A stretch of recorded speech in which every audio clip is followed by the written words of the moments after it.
On va passer à zone interdite. Et hier, il y avait un numéro de zone interdite très poignant. C'était sur les maisons de retraite, maintien à domicile, le scandale des personnes âgées maltraitées. Il y a beaucoup de sujets là-dessus. Actuellement, on a vu des images vraiment très prenantes. Et ce sujet a énormément fait parler car il a montré l'envers du décor avec des images très choquantes, comme je vous l'ai dit. On vous a préparé un petit résumé de l'émission d'hier. Vous allez voir, c'est très, très chaud. Dites-nous, est-ce qu'ils ont été trop trash, zone interdite ou pas? Oui ou non? Vous répondez également. C'est parti. Hier soir, dans Zone Interdite, Ophélie Meunier s'intéressait aux EHPAD. Un reportage dans lequel une journaliste a réussi à infiltrer un de ces établissements dans des conditions surprenantes. Nous rappelons que nous n'avons aucun diplôme et aucune expérience dans le milieu médical, mais cela n'a pas l'air de poser problème. Avec une mission, montrer aux téléspectateurs l'envers du décor. Résultat, des images chocs, aussi bien sur le traitement des patients par le personnel, On lâche la barrière. Il est affreux, il s'accroche comme un crabe partout, lui. La résidente est sur les toilettes, dans une position humiliante. Elle s'agace. Vous êtes fini de dire merde? Là, vous me sonnez pas de la journée. Mais pas de la journée, je n'enlèverai pas le petit doigt pour venir aujourd'hui. sur leur alimentation, Voilà le menu du midi, on sait pas ce que c'est.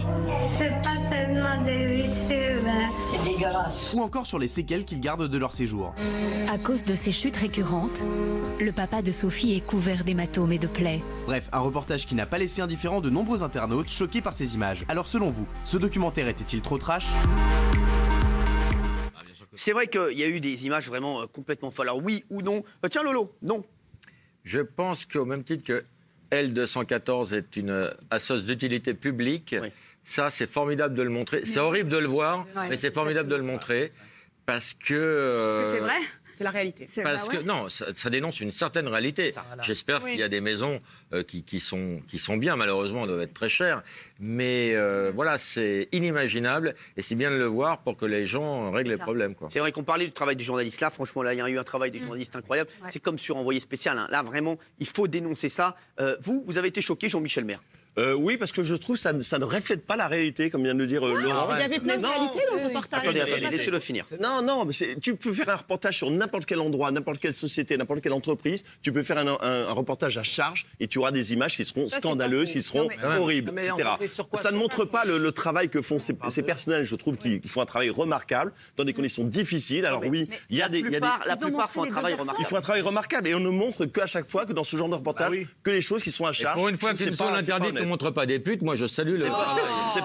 C'est pas honnête pour le travail qu'ils font. Gilles Verdez, Non, mais Jean-Michel, c'est comme avec Envoyé spécial, quand c'est le sujet des personnes âgées, vous confondez tout. Là, la caméra cachée est nécessaire, c'est dur, ça fait mal, mais c'est indispensable de voir ça. Et s'il n'y a pas de caméra cachée, s'il n'y a pas d'infiltration, on n'a pas ce Parce que tu rendu-là. crois qu'à l'intérieur, ils ne le savent pas que les conditions sont difficiles. Mais ça dénonce, ça va faire évoluer. Ça va faire évoluer, mais on verra si ça évolue. S'il vous plaît, Bernard Montiel, qu'on n'a pas entendu là-dessus. Non, je trouve que là, c'est une vraie réalité qu'ils ont montré là. Moi, malheureusement, j'ai connu ça de près pour une personne. Tu es trop jeune pour y aller.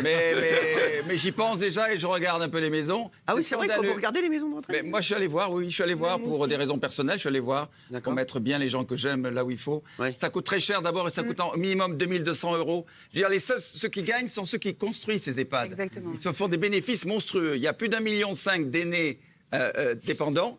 Et un tiers de ces aînés dépendants, c'est-à-dire nos anciens, sont quand même dans des maisons, dans ce genre de maisons. Et je vous assure que ce sont des conditions épouvantables. Mais ce que je dois dire, ce sont tous les aides-soignants et toutes les personnes qui s'occupent de ces gens-là.